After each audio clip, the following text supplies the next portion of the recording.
हमारा हर कार्य देश के नाम होना चाहिए। हमारा व्यक्तिगत कोई अस्तित्व नहीं। हमारा देश सुरक्षित है तो हमारा धर्म भी सुरक्षित है। हमारे प्रधानमंत्री मोदी जी एक ही बात कहते हैं, हर काम देश के नाम। हमारा व्यक्तिगत कोई अस्तित्व नहीं। हमारा देश सुरक्षित है तो हमारा धर्म भी सुरक्षित है। हमारा देश सुरक्षित है। जब हम सदगुरु सदाफल देव जी महाराज की चर्चा करते हैं, उन्होंने एक आध्यात्मिक अभियान को तो आगे बढ़ाया ही, साथ साथ एक संत, एक सच्चा योगी, एक सच्चा संत देश और समाज की परिस्थितियों से हाथ पे हाथ धरा रह करके चुपचाप बैठा नहीं रह सकता है। यह देश गुलामी की बेड़ियों से जकड़ा हुआ था और गुलामी की बेड़ियों से मुक्त कराने के लिए अपनी आध्यात्मिक साधना के साथ इस देश को विदेशी दास्ता से मुक्त कराना है।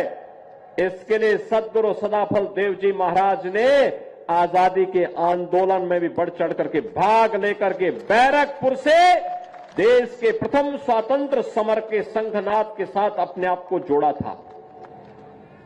आप तो एक बड़ी समृद्ध आध्यात्मिक परंपरा के साथ साथ राष्ट्र धर्म के लिए समर्पित एक महत्वपूर्ण कड़ी के साथ अपने आप को जोड़ रहे हैं। हमारे प्रधानमंत्री मोदी जी एक ही बात कहते हैं, हर काम देश के नाम। हमारा हर कार्य देश के नाम होना चाहिए। हमारा व्यक्तिगत कोई अस्तित्व नहीं। हमारा देश सुरक्षित है तो हमारा धर्म भी सुरक्षित है। हमारा देश सुरक्षित है, हमारा धर्म भी सुरक्षित है। हमारा धर्म सुरक्षित है, हम भी सुरक्षित हैं।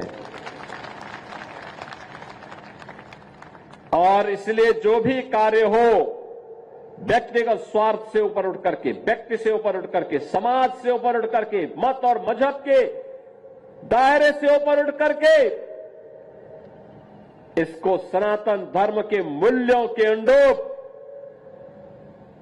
भारत की वैदिक परंपरा का अनुसरण और आध्यात्मिक परंपरा का अनुसरण करते हुए हर कार्य देश के नाम। और यही तो कार्य सदगुरु सदाफल देव जी महाराज ने 1857 के प्रथम स्वतंत्र समर के दौरान भी किया था। आज जब मैं देखता हूं, उत्तराखंड में उन्होंने स्वरवेद लिखा, रचा, वहां पर भी, उत्तराखंड में भी उनकी दिव्य विभूति के दर्शन होते हैं। देश के अलग अलग भागों में, मैं विज्ञान देव जी महाराज से कह रहा था, मैंने कहा 1 साल के बाद दिखाई दे रहे, कहां चले गए थे? इन्होंने कहा मैं तो कन्याकुमारी से कश्मीर तक की यात्रा पे था।